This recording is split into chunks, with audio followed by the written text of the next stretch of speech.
今天过来修一台海信的变频空调。这个空调打开空调以后，风机运转，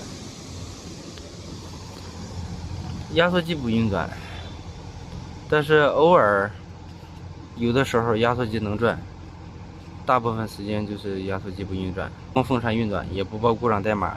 这个空调是老式的410A 的冷媒，用了大约10年左右了。带打保险丝的，里边带电抗气盒的。一会儿拆开外机壳看看，变频的一般都是像这种压缩机不转呢，一般都是模块板有问题了。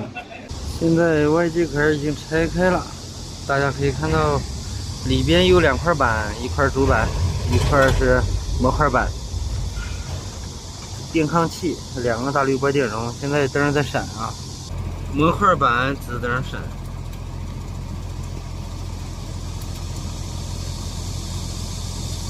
经过检查，这个大板坏了，模块板坏了。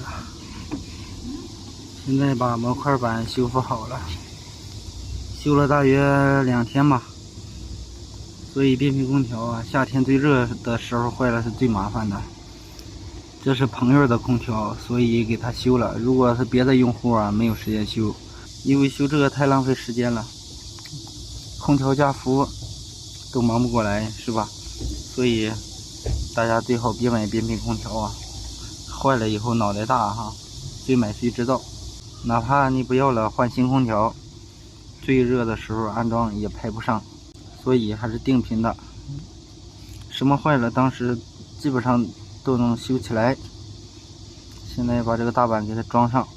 变频空调一般7、8年就开始坏了，不论哪个品牌都差不多7、8年就开始坏。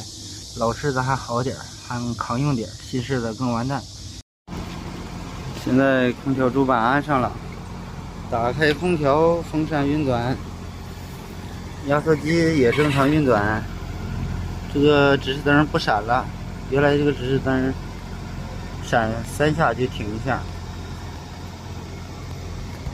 风也热了，压缩机呜呜响。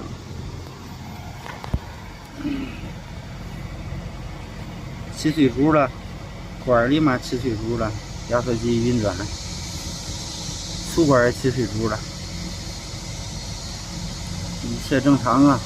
主板安上就好啊，这样这台空调就维修完毕了。这变频空调啊，修起来太麻烦，太浪费时间了。夏天是真没时间干。现在这台3P 的海信空调就维修完毕了。运转20分钟，制冷一切正常，没有任何问题。好了，本期的视频就和大家分享到这里，咱们下期再见。